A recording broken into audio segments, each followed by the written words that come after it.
Bienvenidas y bienvenidos a Entérate, el espacio de difusión de las actividades institucionales, académicas y de actualización del Tribunal Electoral del Poder Judicial de la Federación.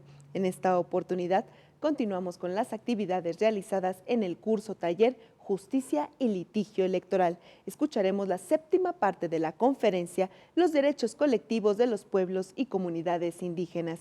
Esta conferencia, dictada por el doctor Marco Antonio Pérez de los Reyes, profesor e investigador del Centro de Capacitación Judicial Electoral, se desarrolló resolviendo las dudas surgidas entre las y los participantes de este curso. En esta oportunidad se determinó que la comunidad indígena tiene derecho a la elección de sus propias autoridades conforme a sus prácticas tradicionales y que el Estado debería armonizar sus leyes locales a la Constitución Federal, así como a los tratados internacionales para tutelar las garantías de los habitantes de esta población. Les invito a que se queden con nosotros en el desarrollo de esta mesa de trabajo. Comenzamos.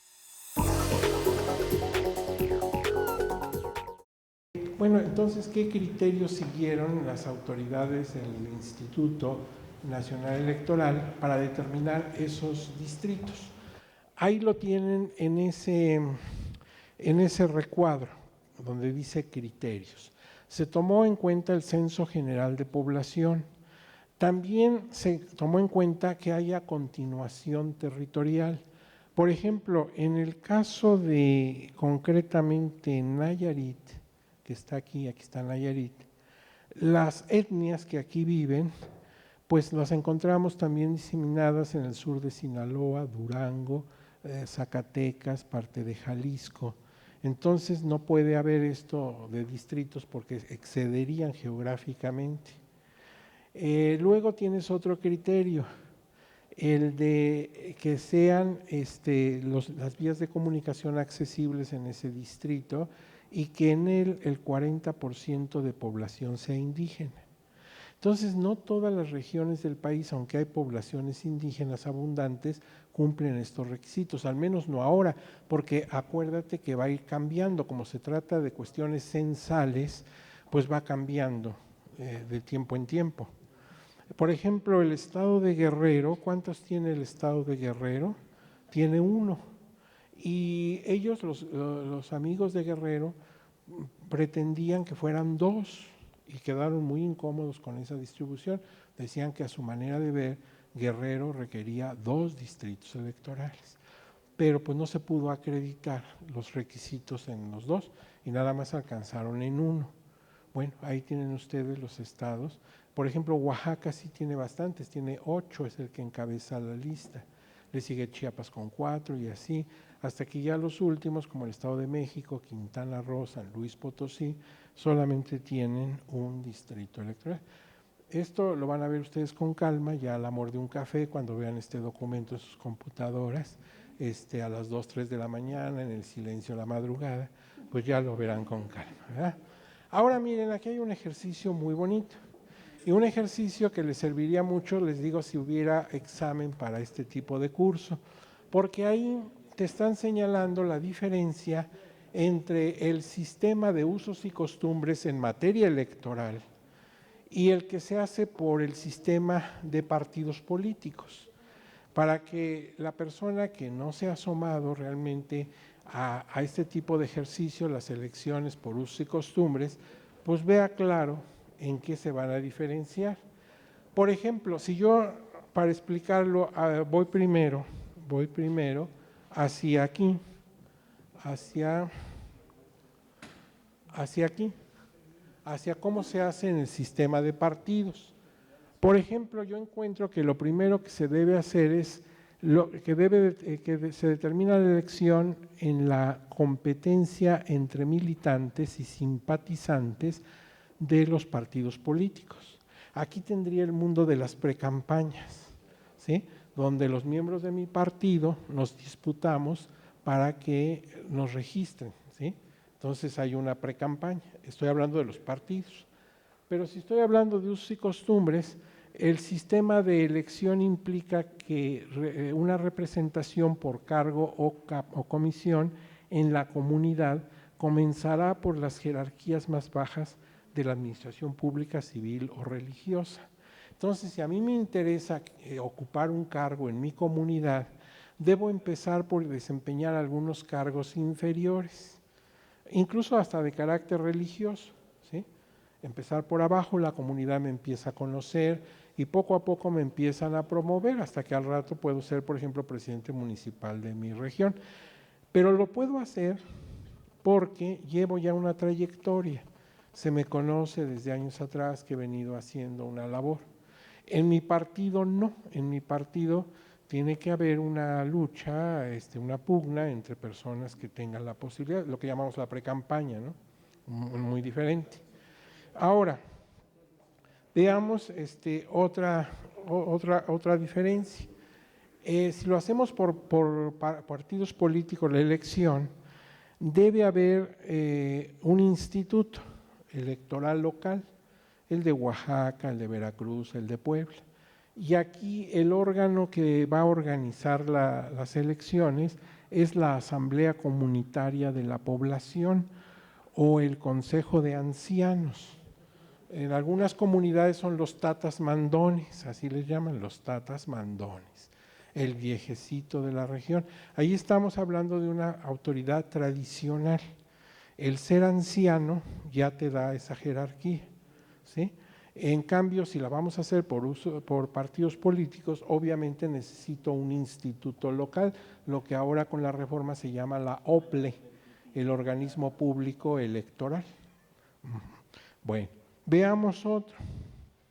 Ahora, si lo hago por partidos políticos, el ciudadano necesariamente debe tener 18 años y su relación con el municipio, o sea, el domicilio, la radicación, ¿sí? De acuerdo a la jurisprudencia del mismo Tribunal Electoral del Poder Judicial de la Federación. La edad mínima para votar, 18 años. Y no hay una edad tope. Pero si en cambio lo hago por usos y costumbres, me voy a encontrar que los votantes pueden ser ciudadanos, pero con distintos rangos de edad. Hay criterios para ocupar un cargo que no son siempre coincidentes con los que establece la Constitución, y también hay una edad tope para dejar de votar. Entonces aquí estamos en presencia de otro problema entre la cultura de la comunidad y lo que dice la Constitución. Y esto ha llevado a impugnaciones ante el Tribunal Electoral, porque el afectado dice, mi Constitución me permite ocupar un cargo, por ejemplo, a los 18 años, y en mi comunidad solamente hasta los 22 o los 25. Y también hay gente que al llegar a cierta edad ya no va a votar, y en la Constitución no hay un límite a una edad para dejar de votar, ¿sí? Entonces ahí ya tienes otro problema. Y veamos otra cosa, por ejemplo, aquí en las de partidos políticos se va a basar en Constitución y en leyes municipales. En cambio aquí, pues vamos a ocupar no solamente la Constitución, sino también las tradiciones. Y por ejemplo aquí vamos a tener cargos como los topiles, los jueces de agua, una serie de figuras que no están contempladas en la ley constitucional. Entonces aquí no nos compliquemos, hay dos tipos de autoridad, la autoridad tradicional y la autoridad municipal. Si vamos a elegir a los miembros del ayuntamiento, tenemos que basarnos en la Constitución, o sea, presidente municipal, regidores, síndicos. Pero si nos vamos a pasar en cargos tradicionales, que eso no tiene nada que ver con la vida política, digamos, del país, entonces sí caben cargos extraños. Por ejemplo, ese de topil.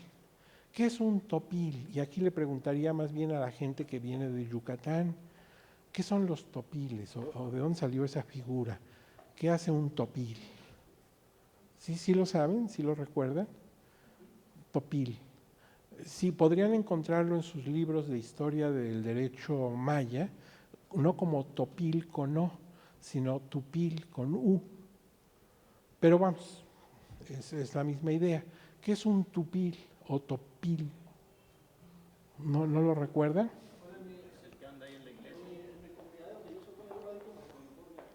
Sí. Yo vengo de una agencia municipal de Oaxaca. Sí. Y en esa comunidad el topil es un servidor que está adscrito a la agencia, que es nombrado por la asamblea para efecto de, pues, de servir, ¿no?, a la gente para casos de mensajero, de Exacto, notificador. mensajero. Ahora sí que es el IBM, ¿no? Veme aquí, Ajá, veme allá. ajá, sí, ya dijo usted, ¿verdad? Entre otras cosas hace de mensajero. Entre los viejos mayas, en la época de los indígenas, el tupil, no topil, sino tupil, era el mensajero, el que llevaba mensajes de una comunidad a otra, pero también ocupaba algunas funciones que hoy se nos antojan como de policía. Entonces, fíjate, esas cosas ya no están en la constitución de un estado. No son cargos que se tengan que elegir por razones político-jurídicas, sino por tradición. Y ahí sí caben hasta cuestiones religiosas, por ahí debe haber algunos que son netamente religiosos, como el juez de la iglesia, no sé si lo alcanzan a ver, el juez de la iglesia, el jefe de padres de familia, de la escuela, y algunos, el mayordomo. Por ejemplo, los mayordomos tienen a su cargo las fiestas del pueblo, la mayordomía, ¿verdad? Pero esas cosas ya no las reconoce la Constitución local, porque son cuestiones netamente de tradiciones del pueblo. Bueno, y aquí pues sigue habiendo la diferencia entre un sistema y otro. Por ejemplo, en las etapas de la elección de los usos y costumbres se hace una convocatoria. Por cierto, la ley señala que esa convocatoria debe tener lenguaje incluyente. Entonces ahí sí tiene que ponerse a que se convoca a hombres y mujeres, pero ahí se entiende la razón específica de que no vaya a quedarse la inquietud de que las mujeres no están convocadas, ¿sí? Bueno, entonces ahí sí necesitamos tener cuidado en que el lenguaje abarque al género, hombres y mujeres. Entonces se debe decir a todas las ciudadanas y los ciudadanos, etcétera. Luego, primero se hace una solución de controversias. Si en el pueblo hay grupos disidentes, grupos en pugna, primero se tienen que hacer reuniones para conciliar. Y se harán tantas cuantas se requieran. En ello influirá muchísimo el instituto local. Después vendrá el proceso y la convalidación del mismo. Es decir, le vamos a dar validez al proceso. En cambio, en lo de los partidos políticos, pues habrá instalación, habrá preparación de la jornada, declaración de validez, etcétera. Es otro mundo. Vean ustedes la relación entre uno y otro y observen algunas cosas específicas de las elecciones por usos y costumbres. Por ejemplo, observen, para que yo controle la asistencia de los votantes, tengo en los usos y costumbres el padrón comunitario. Y en cambio, de partidos políticos, pues voy a tener el padrón electoral, ¿sí? No necesariamente coincidirán. Luego tienes también otro problema. Por ejemplo, en las elecciones de partidos, tienes todo un día, una jornada muy amplia, en la que en cualquier momento se puede presentar el votante. De hecho, debe abrirse a las 8 de la mañana la casilla para la votación y se cierra a las 6 de la tarde. Ya sabemos que hay casos de excepción de antes y después, pero no viene al caso ahorita señalar esos casos de excepción. Pero bueno, a las 6 de la tarde se cierra la casilla. Entonces tuviste varias horas en las que los votantes fueron llegando conforme pudieron o se interesaron en acudir. En cambio, en las elecciones de usos y costumbres es en un solo momento. Están citados todos a las 12 del día en el kiosco principal del pueblo. Entonces, en ese momento, si alguien llega después de que ya se celebró la asamblea, pues ya no va a votar, ¿sí? No tiene esa especificación de un horario. Entonces, sí hay cambios entre una y otra forma de votar, pero hay algo muy importante, no sé si ustedes lo están observando. Si nosotros votamos, se puede votar por casilla, no por casilla, por urna. Incluso el instituto de mi lugar me proporciona las urnas. Y entonces se imprimen boletas y yo deposito mi boleta como lo hacen en partidos políticos.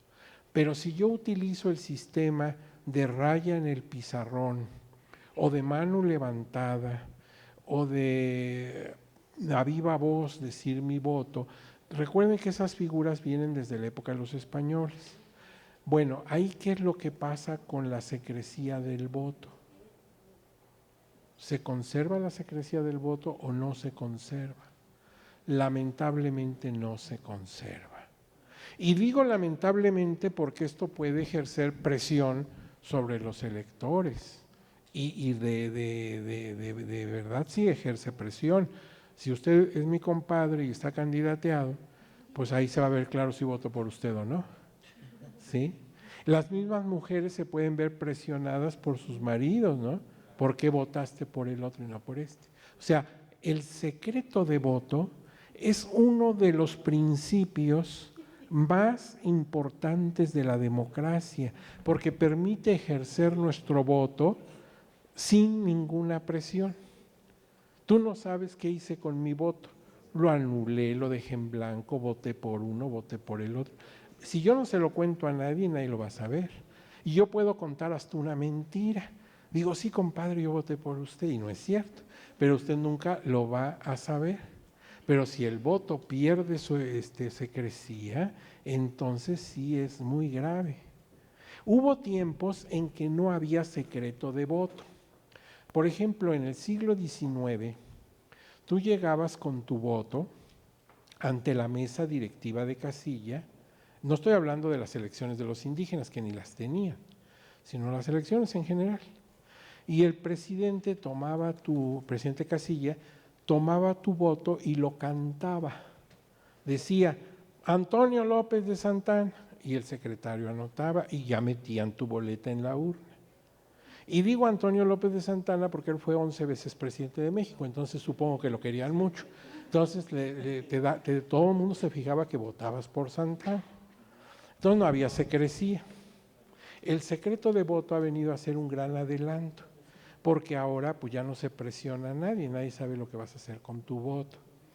Y por ejemplo hubo países hasta fecha muy reciente, me estoy refiriendo por ejemplo a la República de Haití, que todavía hasta hace unos años gobernaban ahí, primero el padre, luego el hijo, los Duvalier, ¿se acuerdan? François Duvalier, primero fue el padre, luego el hijo. Ellos fueron dictadores y tenían a la isla pues en el puño, ¿verdad?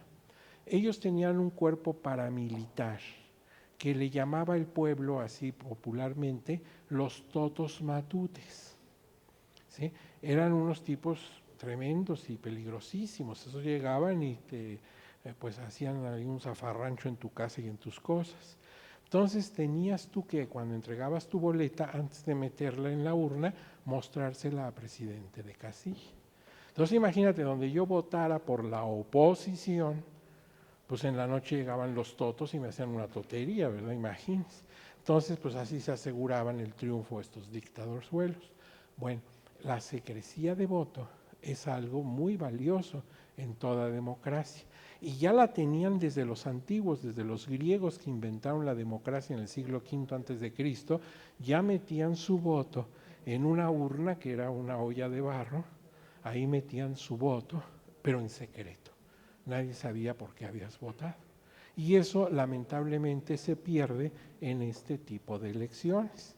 Yo simplemente les hago observar, ahorita que estamos haciendo la comparación, que sí, la secrecía del voto se va a perder si utilizamos cualquier medio que no sea la urna, porque podemos usarla y en ese caso el instituto respectivo nos proporciona las urnas. Pero si usamos otros sistemas, rayita o cosas así, pues se pierde la secrecía del voto. Pasamos a otra. Aquí tienen el caso del estado de Oaxaca.